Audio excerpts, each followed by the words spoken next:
ನಿಮ್ಮ ಕುಂಡಲಿಯಲ್ಲಿ ಯಾವ ಈ 3 ಗ್ರಹಗಳು ಬಲವಾಗಿದ್ದರೆ ನಿಮ್ಮ ಜೀವನದಲ್ಲಿ ಯಶಸ್ಸನ್ನು ನೀವು ಕಾಣ್ತೀರ.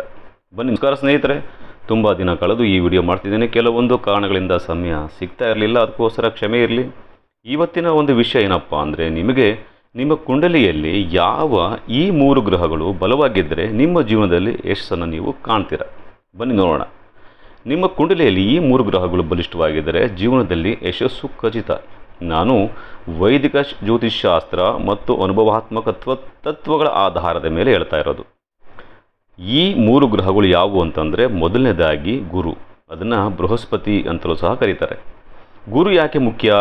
ಗುರು ಬಲಿಷ್ಠನಾದರೆ ವ್ಯಕ್ತಿಗೆ ಜ್ಞಾನ, ಮಾರ್ಗದರ್ಶನ, ಧಾರ್ಮಿಕತೆ, ಒಳ್ಳೆಯ ಸಂಸ್ಕಾರ ಮತ್ತು ಗುರುಕೃಪೆ ಇರುವಂಥದ್ದು. ಇದು ವ್ಯಕ್ತಿಯನ್ನು ಶಿಕ್ಷಕನನ್ನಾಗಿ, ಮಾರ್ಗದರ್ಶಕನಾಗಿ, ಶಾಸಕರಂತೆ ತನ್ನ ಜೀವನವನ್ನು ರೂಪಿಸ್ಕೊಳ್ಬೋದು. ಗುರುವಿನಿಂದ ಉಂಟಾಗುವಂಥ ಯೋಗಗಳು ಯಾವುವು ಅಂತಂದರೆ, ಒಂದು ವಿದ್ಯಾಯೋಗ, ಎರಡನೇದು ಧನಯೋಗ, ಮೂರನೇದು ಗೌರವ ಯೋಗ ಮತ್ತು ಇನ್ನೊಂದು ಗುರುನಾಥ ಅನುಗ್ರಹ ಯೋಗ, ಅಂದರೆ ದೇವರ ಅನುಗ್ರಹ ಯೋಗ ಅಂತೇಳಿ.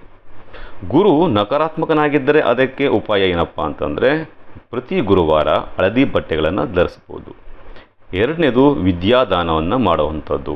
ಮೂರನೇದು ಗುರುವಿನ ಈ ಬೀಜ ಮಂತ್ರವನ್ನು ಜಪಿಸುವಂಥದ್ದು. ಓಂ ಗ್ರಾಂ ಗ್ರೀಂ ಗ್ರೋಂ ಸಹ ಗುರವೇ ನಮಃ.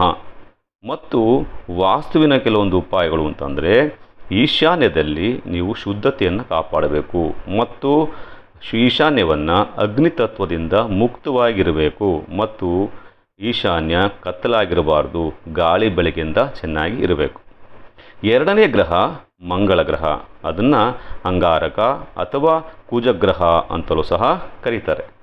ಕುಜ ಯಾಕೆ ಮುಖ್ಯ ಅಂತಂದರೆ, ಮಂಗಳ ಬಲಿಷ್ಠನಾಗಿದ್ದರೆ ವ್ಯಕ್ತಿಗೆ ಧೈರ್ಯ, ತೀರ್ಮಾನದಂತಹ ಶಕ್ತಿ, ಸಾಹಸ, ಶಕ್ತಿಶಾಲಿಯಾದಂಥ ದೇಹ, ಕ್ರಿಯಾಶಕ್ತಿ ಹೀಗೆ ಇತ್ಯಾದಿಗಳು ಅವರಲ್ಲಿ ಇರ್ತವೆ.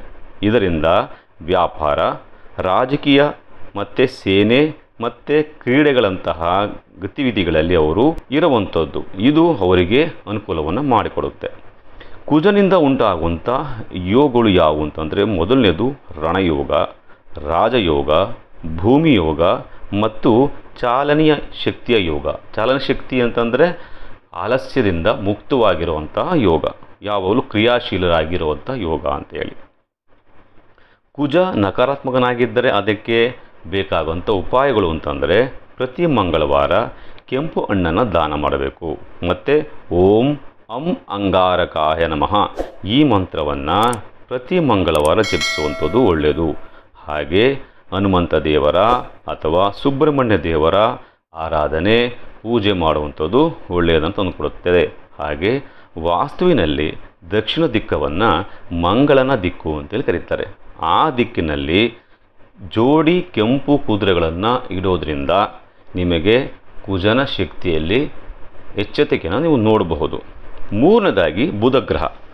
ಈ ಬುಧಗ್ರಹ ಯಾಕೆ ಮುಖ್ಯ ಅಂತಂದರೆ, ಬುಧ ಬಲಿಷ್ಠನಾಗಿದ್ದರೆ ವ್ಯಕ್ತಿಗೆ ಚತುರತೆ, ವ್ಯಾಪಾರದಲ್ಲಿ ನೈಪುಣ್ಯತೆ ಮತ್ತು ಭಾಷಾಶಕ್ತಿಯಲ್ಲಿ ಹೆಚ್ಚಳಿಕೆ, ಹಾಗೆ ಗಣಿತದಲ್ಲಿ ನಿಪುಣತೆ ಮತ್ತು ಗಣನೆ, ಲೆಕ್ಕಾಚಾರ ಮತ್ತು ಆರ್ಥಿಕತೆ ಇತ್ಯಾದಿಗಳಲ್ಲಿ ನಿಪುಣತೆಯನ್ನು ಹೊಂದಬಹುದು. ಬುಧನಿಂದ ಉತ್ಪತ್ತಿ ಆಗುವಂಥ ಯೋಗಗಳು ಯಾವುವು ಅಂತಂದರೆ, ಒಂದು ವಾಣಿಜ್ಯ ಯೋಗ, ಬುದ್ಧಿಯೋಗ ಮತ್ತು ಕಲಿಯುವಂತಹ ಶಕ್ತಿ ಇರುವಂಥ ಯೋಗ ಮತ್ತು ಲೆಕ್ಕಾಚಾರದ ತಂತ್ರಜ್ಞತೆ.